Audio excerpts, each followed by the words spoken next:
do you believe in God? I believe there's some explanation for this universe, which you might call God.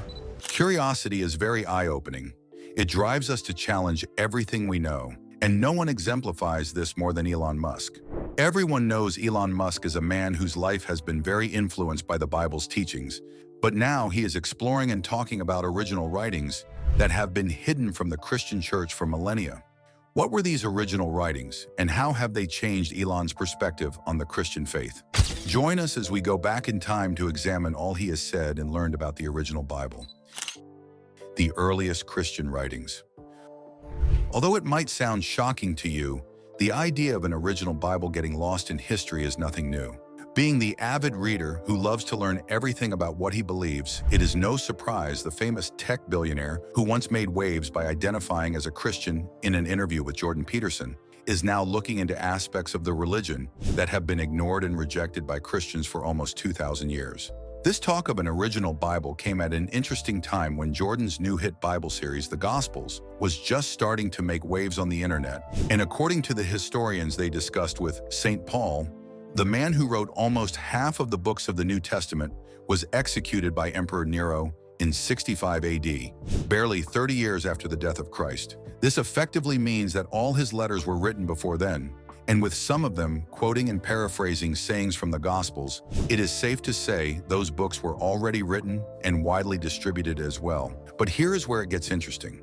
The last book of the New Testament, commonly known as the Book of Revelation, was written in 96 AD, and with no other apostle alive to write sacred letters about Christ to the churches, the New Testament was now complete.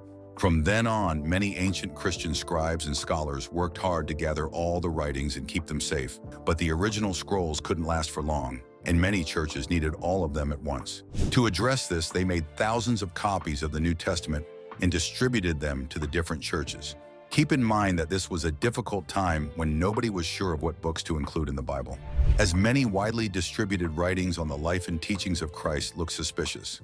It took centuries to compile the New Testament books we have today. According to Elon, in 95 AD, barely a year before the Book of Revelation was written, Clement of Rome, a man who was taught by disciples of St. Peter, already had 8 books from the New Testament in his collection. Over a decade later, in 108 AD, Polycarp, a popular disciple of St. John, acknowledged 15 books as sacred. The next public acknowledgement came 70 years later by another famous church father called Irenaeus. He authenticated 21 books as sacred, and Hippolytus, another leading church father, recognized 22 books as authentic. These books would become known as the Muratorian Canon, and their approval was very important because too many fake gospel accounts and letters were out there. Great examples of these fake writings were the Epistle of Barnabas, the Gospel of Thomas, and the famous Book of Enoch, and these are just a few out of several. The big problem was that the average person back then either didn't know what made these books fake or why the early church fathers could be trusted in approving certain books as real and throwing out others as forgeries.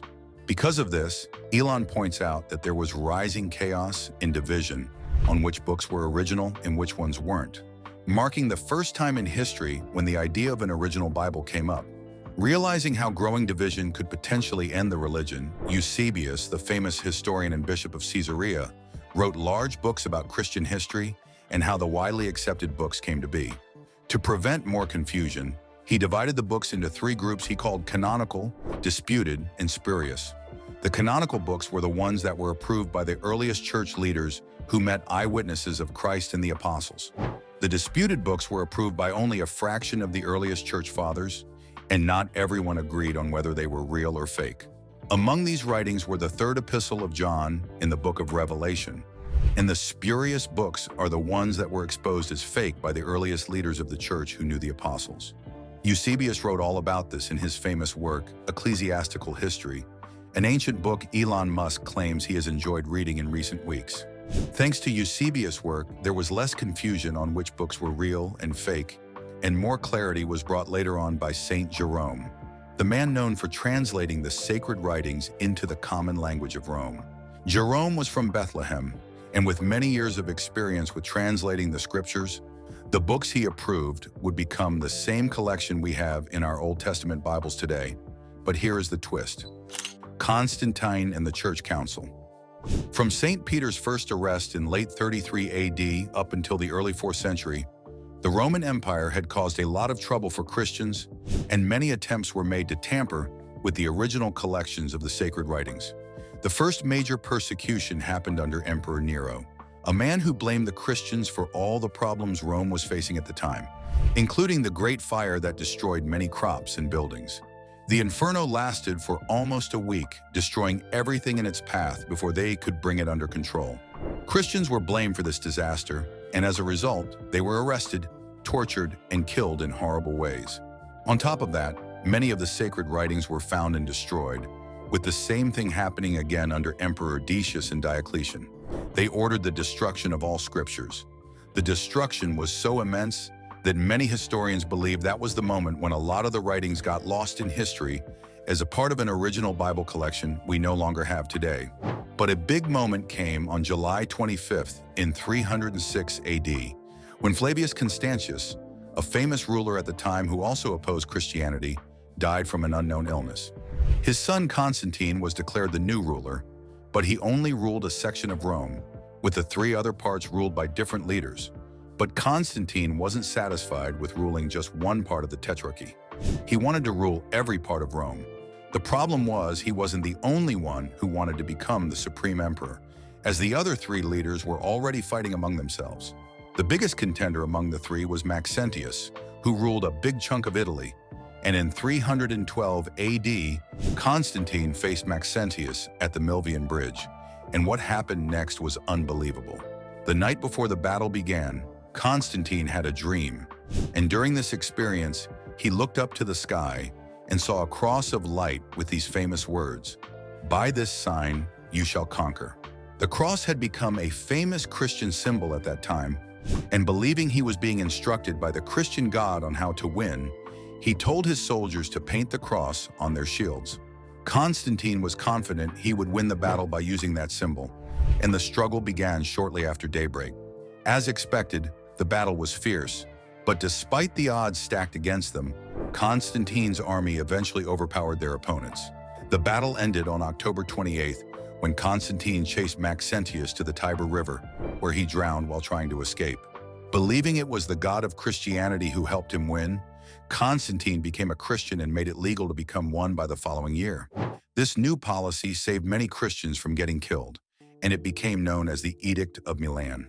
Constantine supported various efforts to preserve the sacred writings, and by this time, all the books of our current New Testament were accepted as authentic. But there were growing divisions among Christians at the time, so much so that Constantine was not sure of what to believe in anymore. So from June 19 in 325 AD, barely a year after he became sovereign emperor, Constantine had special meetings with the leading scholars and bishops within the Christian community to help him make sense of things. These special meetings became known as the Council of Nicaea, and their conclusions became known as the Nicene Creed, a statement of beliefs that defined what the religion was about and who could identify as a Christian. As for the Bible, all 27 books of the New Testament were accepted, marked by the Easter letter given by Saint Athanasius of Alexandria in 367 AD, where he referred to all the books as valid historical documents. This leads us to our next phase in the quest for the original Bible: the monastic communities. From the late 4th century, a new group of people played a major role in preserving the sacred texts through the Middle Ages. These men and women dedicated their lives to their religion, living far from the rest of the world so they could focus more on praying, working, and studying. Their job was copying the Bible by hand, as there were no printing presses back then. They did this in special rooms called scriptoria and wrote most of the time with quills dipped in ink. Their communities were called monasteries, and their written works were often decorated with beautiful drawings called illuminations. By the 12th century, a popular theologian named Peter Lombard wrote a book titled Sentences, where he discussed some of the basic doctrines of the Christian faith using simple words from his perspective. Peter just wanted to have a book out there with his name on it, but contrary to all he expected, it also made him very famous. Many scholars wrote commentaries on his writings, and among them were heavy hitters like Thomas Aquinas and Bonaventure. To them, Peter Lombard's work was very helpful in explaining the difficult concepts taught by early church fathers. But what made it even more interesting was that despite the great approval he got from everyone within the Christian community, a lot of his writings drew inspiration from many texts that were once regarded as fake. Thanks to how much was learned from Peter Lombard's work, the church slowly became favorable to these books. And because of this, the monastic communities were now tasked with producing more copies of the Bible, with these writings that were once regarded as fake and were now called deuterocanonical books, or apocrypha. These books were added as part of the scriptures. They were treated with the same level of authority as the main books. The Bible back then wasn't as widely distributed as it is today, so only a few people knew about this. Most of them were divided on the issue, and among those who stood against it was Martin Luther, a man whose writings would split the Church of Europe in unprecedented ways. Here is how it happened. The Protestant Reformation. Martin Luther was a German monk and professor who was growing increasingly upset with the way the sacred writings were handled at the time. He felt the leaders of the church were mixing what the writings said with tradition, taking huge amounts of money from poor people in exchange for the assurance that they and their loved ones would be at peace in the afterlife. Martin believed the Christian religion should be lived out by grace through faith alone, and no aspect of it should be bought with money. He also spoke out against the addition of writings that were not sacred, arguing that the 66 books were already perfect and complete for every good work. As far as he was concerned, adding to them was not helpful, and with these in mind, he wrote down his ideas and nailed them to the door of the large castle church in Wittenberg, Germany. This was done on October 31st, 1517, and he wanted every scholar who stepped into the church to at least look at it. But what he intended to be a private debate among the church leaders quickly spread to the masses. And in a matter of weeks, there were massive protests and riots at various places. People were angry that their lives were made difficult by teachings that weren't part of the sacred writings, and this resistance led to the famous Protestant Reformation. 4 years later, Martin Luther was declared an outlaw by the authorities, and many who followed the teachings of Rome wanted to end his life. Realizing he was in danger, Martin Luther hid at Wartburg Castle. While he was there, he realized those who fought against the Pope had no idea what they were fighting for, as most of them couldn't read the sacred writings for themselves. To help the people, Martin Luther decided to translate the Bible for them. Believing the scriptures should be accessible to everyone, he got to work immediately. Instead of translating it literally, Martin went for a more dynamic approach, as he wanted this translation to be clear and simple enough for the uneducated to understand.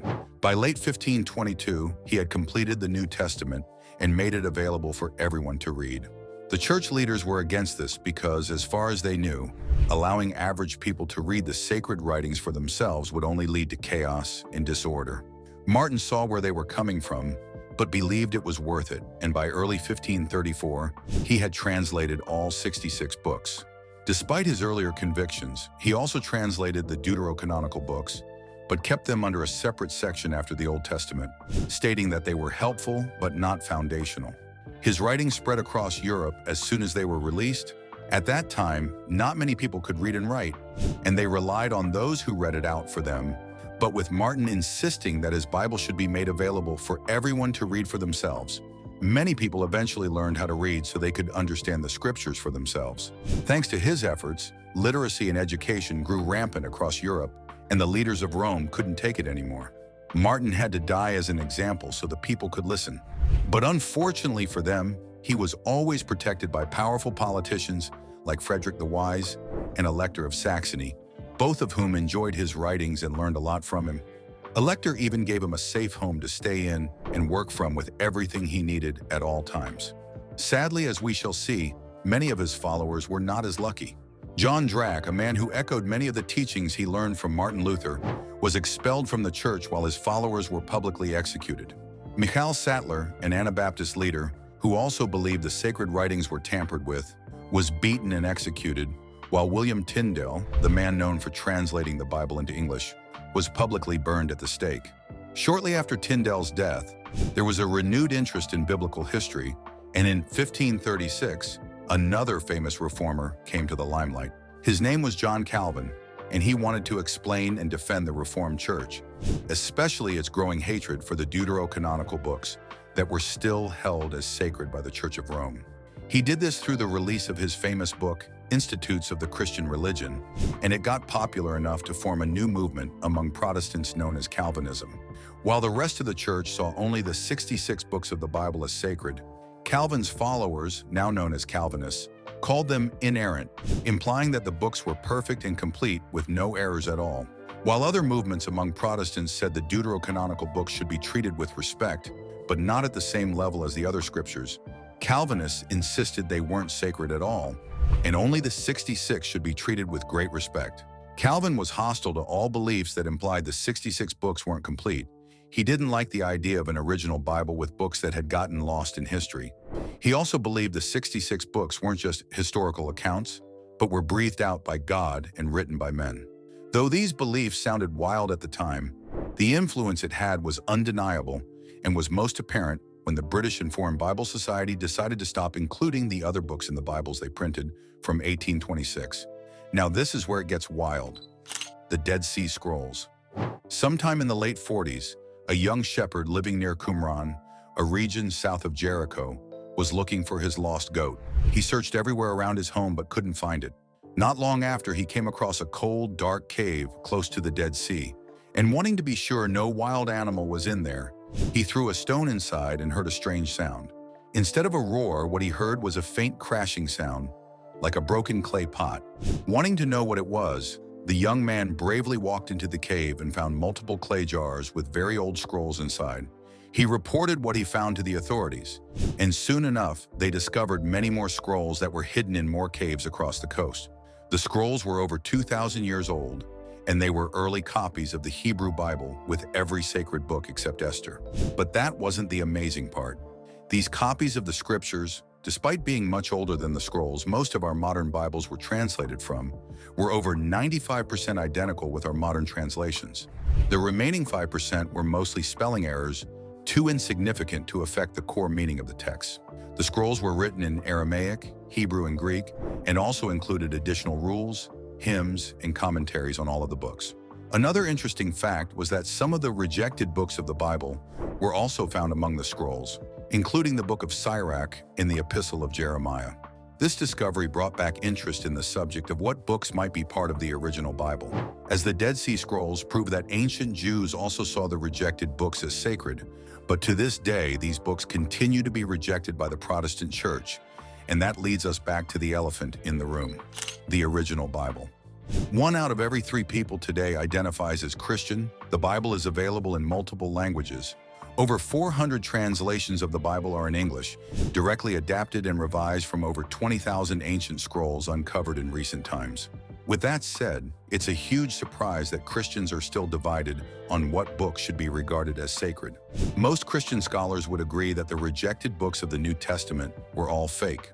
For example, the Gospel of Thomas had many things that disagreed with the 4 Gospels and was written over 100 years after St. Thomas died. The Gospel of Mary was never widely accepted by the earliest churches. And the Acts of Paul, unlike Acts of the Apostles, had so many wild claims that it was never taken seriously. The rejected books of the Old Testament also had their problems, with some of them written long after the death of Jesus. For example, the book of Tobit disagrees with many books of the New Testament when it says giving money to the poor can save a person from death. 2 Maccabees implies that it's all right to pray for the dead, but the New Testament also disagrees with that. Things only get confusing when we consider the Dead Sea Scrolls as proof that a lot of Jews took these books seriously in the past. Elon seems to believe these rejected books are part of the original canon of the Old Testament. As far as he knows, the ancient Jews who preserved the Dead Sea Scrolls didn't reject those books as less inspired than the rest, and neither should others. Still, the age-old debate lingers among Christians to this day, and until a definite answer is found, scholars strive to find out what books make up the original content of the sacred writings.